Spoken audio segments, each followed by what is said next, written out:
Hi hello விவஸ். இன்றைக்கி நம்ம வீடியோவில் 26/11/2020 கரண்ட் அஃபேர்ஸை பற்றி பார்க்கலாம். முதல்ல நம்ம வீடியோவுக்கு போவோம். முதல் கரண்ட் அஃபேர்ஸ் வந்து பீகார் சட்டப்பேரவை தலைவராக பாஜகவின் விஜய்குமார் சின்ஹா தேர்வு. அந்த பீகாரோட சட்டப்பேரவைக்கு முதலமைச்சர் வந்து நிதிஷ்குமார். அவர் வந்து ஐக்கிய ஜனதா தள கட்சியோட தலைவர். துணை முதல்வர்கள் வந்து தார் கிஷோர் பிரசாத் மற்றும் ரேணு தேவி. இடைக்கால பேரவைத் தலைவராக இருக்கின்றவர் ஜிதன் ராம் மாட்சி.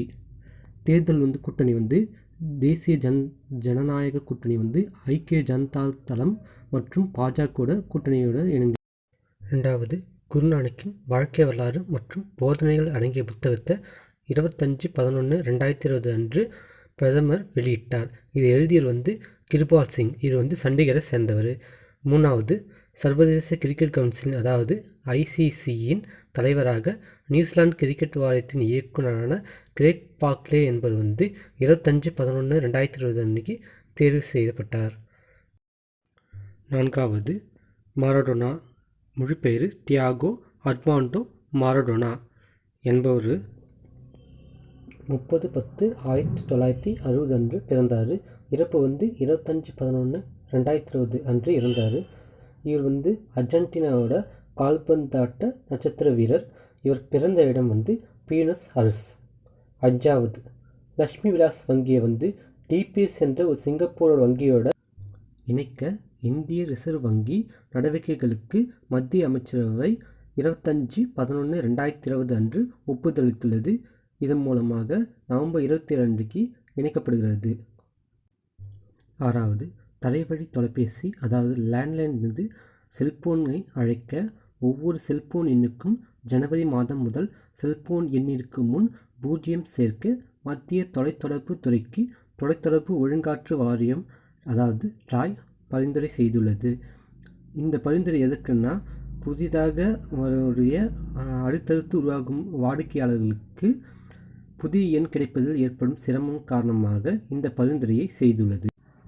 ஏழாவது, SR அரங்கநாதன் விருது. இந்த SR அரங்கநாதன் விருது வந்து சிறப்பாக சேவையாற்றும் நூலகர்களுக்கான விருதாக 2012 முதல் வழங்கப்படுகிறது. இது வந்து இந்திய நூலக தந்தை அரங்கநாதன் அவர் என்ற பெயரால் வழங்கப்படுது. இந்த ஆண்டு வந்து 33 நூலகருக்கு தமிழ்நாடு முதலமைச்சர் வந்து வழங்கினார் இந்த விருதை. எட்டாவது, கோவிஷீல்டு தடுப்பூசி. இந்த கோவிஷீல்டு தடுப்பூசி வந்து கொரோனா தடுப்பூசி. இது வந்து செரம் இன்ஸ்டியூட் அப்படின்ற ஒரு இன்ஸ்டியூட் வந்து பூனே மகாராஷ்டிராவில் இருக்குது. இந்த தடுப்பூசியை வந்து இவங்க இந்தியாவில் பரிசோதித்து உற்பத்தி வந்து செஞ்சுட்டு வந்துட்டுருக்காங்க. இந்த தடுப்பூசியை ஆக்ஸ்போர்ட் பல்கலைக்கழகம் அதாவது பிரிட்டனில் இருக்கக்கூடிய ஆக்ஸ்போர்ட் பல்கலைக்கழகம் மற்றும் அஸ்ட்ராஜெனிகா நிறுவனம் இந்த ரெண்டும் இணைந்து இந்த தடுப்பூசியை தயாரித்து வந்துடுறாங்க. இந்த தடுப்பூசி வந்து 2 முறை போட வேண்டிய தடுப்பூசி. இதனால் 90% வரைக்கும் பலன் அளிப்பதாக அறிவிக்கப்பட்டது. இதே போல் மற்ற இந்தியாவை சேர்ந்த 7 மருந்து நிறுவனம் வந்து கரோனா தடுப்பூசி பரிசோதனையை தற்போது செஞ்சுட்டு வராங்க.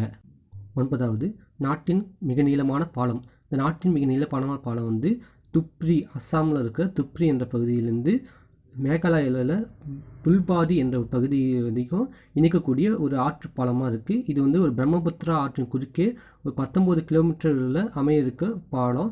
இந்த பாலம் வந்து தேசிய நெடுஞ்சாலை 127B வழியே அமைய உள்ள பாலம். இதில் வந்து அந்த பாலத்தில் 2 அணுகு சாலைகள் இருக்குது. அந்த அணுகு சாலை வந்து துப்ரி பகுதியில் 3.5 கிலோமீட்டர் வரைக்கும், புல்பாடி பகுதியில் வந்து 2.2 கிலோமீட்டர் வரைக்கும் அமையுள்ளது. தற்போதைய இந்த இரு நகருக்கு இடையேயான பயண தொலைவு வந்து 250 கிலோமீட்டரு. பயண நேரம் வந்து 2 மணி 50 நிமிடம்.